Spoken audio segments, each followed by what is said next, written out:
Hoje vamos contar mais uma das histórias maravilhosas sobre a perfeição da sabedoria, do venerável Nagarjuna. A história de hoje é sobre o Paramita da paciência e se chama Os Monges Conflituosos de Kaushambi. Preâmbulo de Nagarjuna. Novamente, uma pessoa que está possuída pelo ódio, como um tigre ou um lobo, é difícil de permanecer junto dela.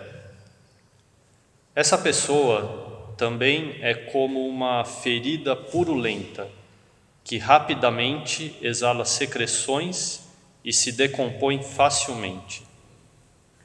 A pessoa cheia de ódio é como uma cobra venenosa.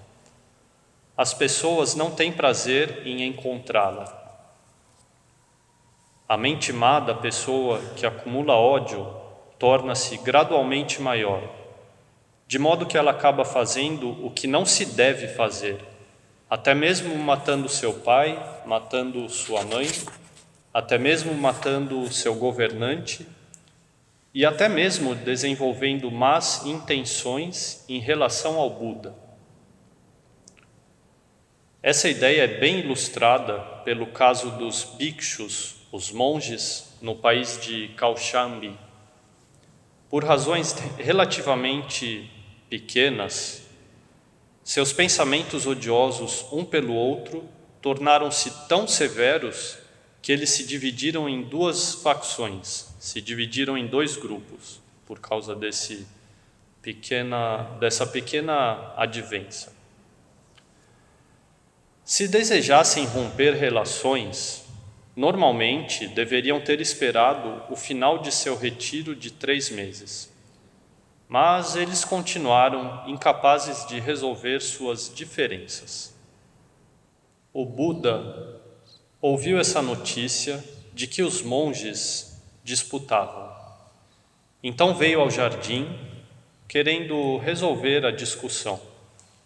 Primeiro, o Buda, para confirmar se o rumor da briga era verdadeiro, perguntou a eles assim: Bhikshus, ouvi dizer que vocês estão discutindo por causa de um assunto relacionado à violação de preceito e que vocês se atacam verbalmente ao invés de exortarem-se mútua e condolentemente.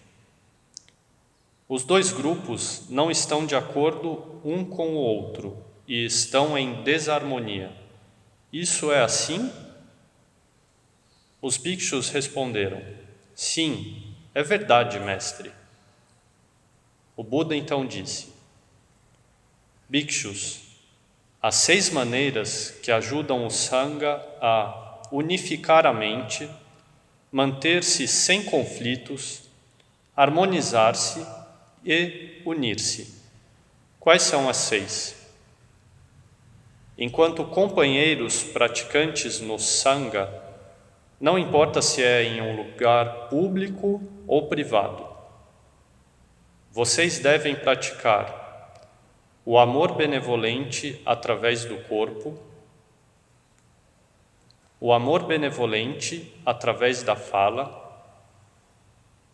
o amor benevolente através do pensamento, e devem praticar o compartilhamento igualitário do alimento. Ainda devem praticar a observância conjunta dos preceitos e Vinaya e o alinhamento da visão e compreensão.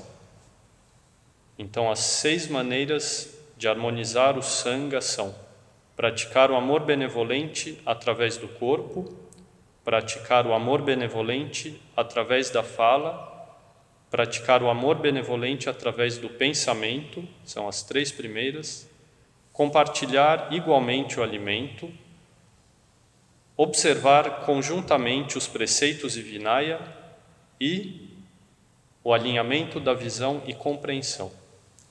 Estas são as 6 formas de harmonia no Sangha. Bhikshus, dessas 6, a principal e que unifica e concentra é o alinhamento da visão e compreensão, o qual é a visão da liberação dos nobres e o que permite aos praticantes concretizar a visão e a eliminação do sofrimento. Bhikshus, isto é como o topo de uma torre com muitos andares. Bhikshus, vocês devem saber que os reis do passado também tiveram brigas entre países, mas puderam resolver sem causar danos uns aos outros. Sem mencionar os praticantes monásticos, os bhikshus, os quais devem abandonar a cobiça, a raiva e a ignorância. Vocês devem aprender, a partir desse assunto, que o conflito mútuo é incorreto. Vocês têm o mesmo mestre, mesmo conteúdo dos ensinamentos e, portanto, não devem atacar uns aos outros no conflito. O Buda finalmente foi à comunidade, ergueu sua mão com a marca da roda para silenciá-los. E então disse a eles: todos vocês, bhikshus, não gerem tal disputa. Quando os maus pensamentos continuam, a amarga retribuição torna-se extremamente severa. Vocês buscam obter o nirvana, rejeitaram e renunciaram aos benefícios mundanos. Ao permanecer nos bons dharmas, como podem ser tão odiosos e cheios de disputas? Quando pessoas mundanas ficam zangadas e contenciosas, isso é algo que ainda podemos perdoar, mas com aqueles que deixaram a vida familiar, como pode ser que disputem e lutem? A mente do renunciante, nutrindo o veneno, prejudica a si mesma. É como se de uma nuvem fria viesse um relâmpago e o corpo queimasse. Os bhikshus se dirigiram ao Buda dizendo: o Buda é o rei do Dharma, mas pedimos que o Senhor permaneça em silêncio por um momento. Este grupo nos atacou, não podemos não respondê-los. O Buda pensou consigo mesmo: esses homens não podem ser guiados. Do meio do grupo daqueles monges, ele se foi e desapareceu. Para a floresta foi, onde permaneceu quieto em samadhi. Exatamente dessa maneira, a ofensa do ódio é tal que, em seu extremo, não se aceita nem mesmo as palavras do Buda. É por essa razão que devemos nos livrar do ódio e cultivar o paramita da paciência. Além disso, quando alguém é capaz de cultivar a paciência, é fácil obter o amor benevolente e a compaixão. Se alguém possui o amor benevolente e a compaixão, consegue alcançar o caminho de Buda. Pontos para ponderar. Primeiro, a mente má da pessoa que acumula ódio torna-se gradualmente maior, de modo que ela acaba fazendo o que não se deve fazer. O ódio é uma construção mental. De acordo com os ensinamentos do Buda, descarregar o ódio nos outros não alivia realmente o ódio, senão que incrementa ainda mais o ódio internamente, até chegar a implodir e danar a si mesmo, adoecendo tanto o corpo como a mente. Segundo ponto. Na história dizia que 2 grupos de monges estavam brigando. Mas, se eles eram monges, como poderiam estar brigando?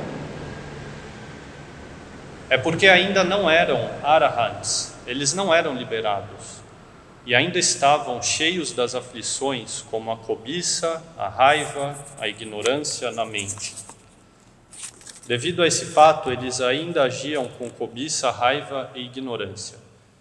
e por isso chegaram a criar disputas e até mesmo a rejeitar as palavras do Buda. Terceiro ponto. O Buda ouviu essa notícia e então veio ao jardim querendo resolver a discussão. Então, primeiro, para confirmar se o rumor da briga era verdadeiro, ele perguntou aos bhikshus. Muitas vezes, assim como Buda, ouvimos coisas, rumores, etc. E formamos opiniões a partir dessas coisas que ouvimos. Mas, na verdade, o correto, se há duas ou mais partes envolvidas, precisamos ouvir ambos os lados para não cair no mal entendido. O quarto ponto. As 6 maneiras de harmonizar são as seguintes. Primeiro, praticar o amor benevolente através do corpo. Segundo, praticar o amor benevolente através da fala. O terceiro é praticar o amor benevolente através do pensamento. Quarto, compartilhar igualitariamente o alimento. Quinto, observar conjuntamente os preceitos e vinaya. E sexto, alinhamento da visão e compreensão. Alguém pode pensar, mas esse ensinamento é para o Sangha, não? As 6 maneiras de harmonizar o Sangha. Mas os leigos também podem aplicar esse ensinamento na vida familiar e obter bons resultados como uma família harmoniosa. Ou seja, como aplicar na vida leiga?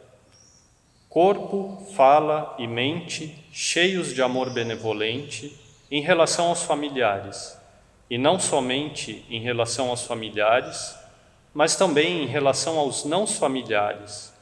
Do contrário, de que adianta ter a família em harmonia, mas discutir e brigar com os vizinhos e as pessoas na rua?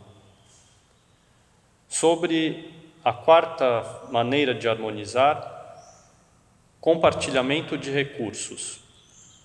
Tentar ser o mais justo e igualitário possível na família, evitando favoritismo, ou seja, evitar favorecer um ou outro membro da família em detrimento de outros. Sobre a quinta prática, observância conjunta de preceitos e vinaya. Na vida leiga se poderia aplicar como regras familiares bem estabelecidas e bem definidas. Tem um ditado chinês que diz: o país tem leis e a família tem regras. Então isso também é um ponto muito importante para a família. E o sexto, o mais importante, é educar os familiares sobre o que é correto e o que é incorreto, e desenvolver a visão correta na conduta ética leiga, os 5 preceitos e também outros ensinamentos do Buda sobre harmonia. Quinto ponto a ponderar. O Buda é o rei do Dharma, mas pedimos que o Senhor permaneça em silêncio por um momento. Na história dos 2 grupos de monges disputando, imaginem que o Buda foi rechaçado pelos discípulos que eram não liberados. Ainda tinha os 3 venenos na mente. Então imaginem a paciência infinita do Buda por ter sido desrespeitado e mandado embora. Devemos tomar isso como nosso modelo de perfeição da paciência. E o sexto ponto. Enfim, por que é importante praticar paramita da paciência? Pois praticar a paciência nos facilita o cultivo da compaixão. E somente com a compaixão é possível alcançar a budidade. Namo Pho.